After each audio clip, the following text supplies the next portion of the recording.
She stopped, not because she lost her nerve, not because the buffalo were too strong. She stopped because the wind changed, and she was smart enough to know it.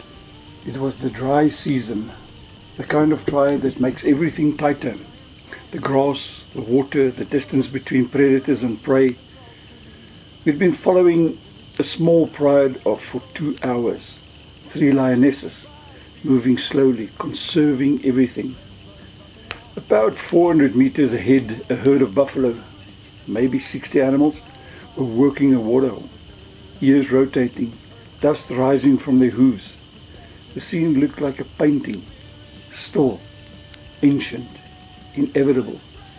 But the wind never stays still for long. The lead lioness had a plan.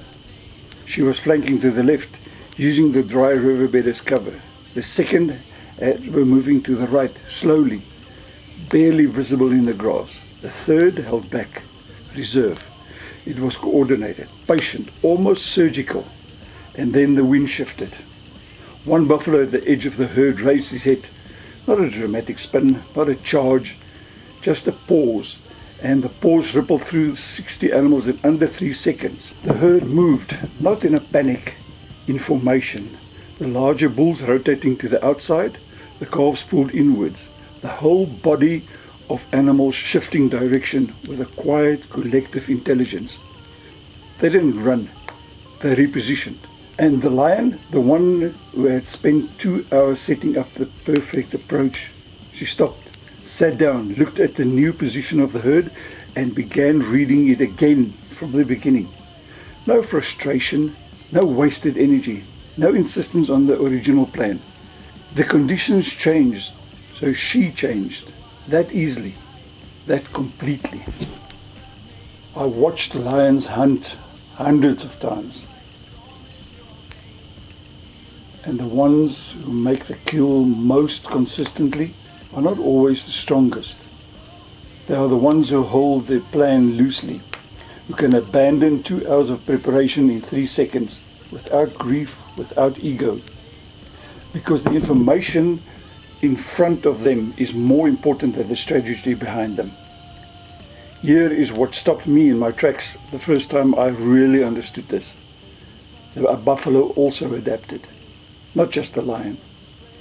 Both sides of the encounter were reading, adjusting. I think about these lionesses often when I work with leadership teams, because most organizations have a plan, a strategy, a direction they're committed to, in front of stakeholders, in a board deck, in a town hall with 300 employees watching. And then the wind shifts. A competitor moves, markets change. Technology arrives that nobody forecasted. A pandemic, a regulation, a team member who was central to the plan walks out the door. And then the question, the one that determines whether an organization survives or slowly loses ground, is this.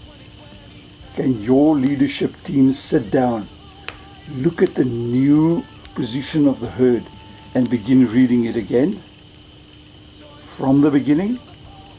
Without ego, without grief, without insisting that the original plan was better because it was theirs. Adaptability is not weakness.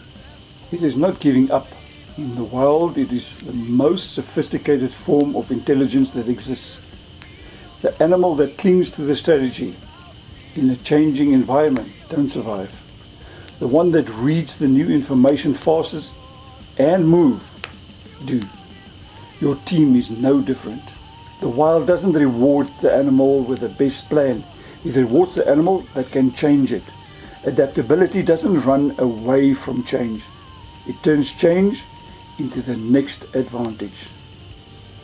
If you want your leadership team to move the way the wild moves, read change before it becomes a crisis and respond to it. Perceptions on fire, stimulation roars. Fuel your wild desire.